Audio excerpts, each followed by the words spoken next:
Hello everyone, welcome back to my channel. আজ class 7-এর কাণ্ড related কিছু তোমাদের বইয়ের কোয়েশ্চেন আজকে আলোচনা করছি, তো তোমরা সেগুলো দেখে নাও। প্রথম প্রশ্ন আছে, তোমার বাড়িতে কোন কোন কাজে কাঠ লাগে? অর্থাৎ কাঠের ব্যবহার তোমরা কাঠের কী হিসেবে ব্যবহার করি? জ্বালানি হিসেবে ব্যবহার করি, আসবাবপত্র বানাতে ব্যবহার করি, তাই তো? এইসব কাজে আমরা কাঠ ব্যবহার করে থাকি। এছাড়া তোমরা যা জানো লিখতে পারো। নেক্সট হচ্ছে, তুমি যে কাগজে লেখো তা কী থেকে তৈরি হয়? কাগজ যে তৈরি হয় সেগুলো হচ্ছে বিভিন্ন গাছের কাণ্ডের ছাল থেকে পাওয়া যে তন্তু পাওয়া যায় সেখান থেকেই তৈরি হয় কাগজ। যেমন বাঁশ, ইউক্যালিপটাস, শন, পাট, পাইন প্রভৃতি গাছের কাণ্ডের ছাল থেকে পাওয়া তন্তু থেকে কাগজ তৈরি হয়। ঠিক আছে, নেক্সট হচ্ছে, বলো তো কোন কোন কোন যান তৈরিতে কাঠ ব্যবহার হয়? অর্থাৎ কোন কোন যানবাহনের তৈরিতে কাঠ ব্যবহার করা হয়? সেরকম হচ্ছে, নৌকো তৈরিতে কাঠ লাগে, লরি, বাস, জাহাজ, এদের বডিগুলো, মেঝের পাটাতনগুলো তৈরি করতে কাঠের ব্যবহার করা হয়। এছাড়া রিক্সা, ভ্যান যেগুলো হয় সেগুলো তৈরিতেও কাঠ লাগে। নেক্সট হচ্ছে, কোন কোন গাছের কাণ্ড তুমি খাবার হিসেবে খাও? খাবার হিসেবে আমরা কোন কোন গাছের কাণ্ড খাই?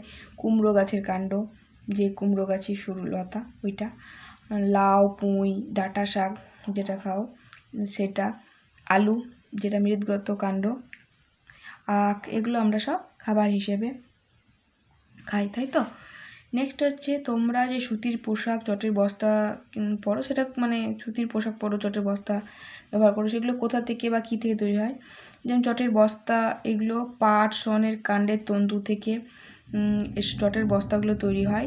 আর সুতির পোশাকটা তোমরা যদি বলতে চাও, অ্যাকচুয়ালি সেটা হয় কার্পাস গাছের যে ফল, সেটা সেই ফলের মধ্যে যে তন্তু থাকে সেটা থেকে তুলো উৎপন্ন হয়, সেই তুলো থেকে তৈরি হয়। এছাড়াও এখন বর্তমানে বিভিন্ন ধরনের বিভিন্ন গাছের কাণ্ডের তন্তু থেকে কিন্তু এই পোশাকগুলো তৈরি হচ্ছে।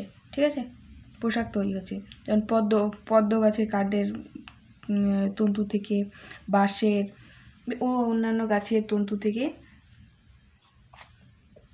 এই পোশাক তৈরি হয়। নেক্সট হচ্ছে, গাছের কি কি অংশ আঠা, মশা তাড়ানো, ধুনো, সাইকেলের টায়ার আর কাঠের পালিশ তৈরিতে কাজে লাগতে পারে?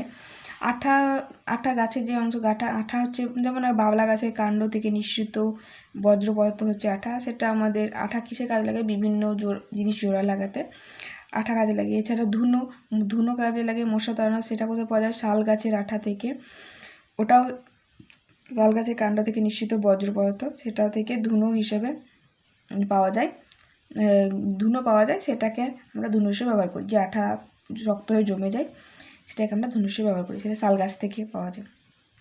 নেক্সট হচ্ছে, যে টায়ারের পালিশ বা টায়ার তৈরি বলো কাঠের পালিশের জন্য বলে, সেটা বলে যে গদের আঠা ব্যবহার করা হয়, সেটা টায়ার তৈরিতে বা কাঠ পালিশের কাজে এটাকে কাজে লাগানো হয়। নেক্সট হচ্ছে, দু একটা ওষুধের নাম লেখো যা গাছের কাণ্ড থেকে পাওয়া যায়। একটা হচ্ছে কুইনাইন ওষুধটার নাম, যা সিংকোনা গাছের ছাল থেকে পাওয়া যায়। এটা কিসের ওষুধ? ম্যালেরিয়া। ঠিক আছে, ম্যালেরিয়ার ওষুধ হচ্ছে কুইনাইন, যেটা সিংকোনা গাছের কাণ্ডের ছাল থেকে পাওয়া যায়। এছাড়া অর্জুন গাছের ছাল উচ্চ রক্তচাপের কাজে মানে নিয়ন্ত্রণে ব্যবহার করা হয়। এছাড়া বিভিন্ন আদা যে কাণ্ড, আদা, তারপরে হলুদ, এগুলোকেও আমরা বিভিন্ন রোগের অসুখে মানে ওষুধ হিসেবে ব্যবহার করে থাকি, তাই তো? তো এগুলোই ছিল কিছু কয়েকটা প্রশ্ন, তোমাদের এগুলো বইয়েরই কোয়েশ্চেন আলোচনা করে দিলাম। দেখা হবে নেক্সট ক্লাসে। ততক্ষণের জন্য তোমরা ভালো থেকো, সুস্থ থেকো। Thanks for watching.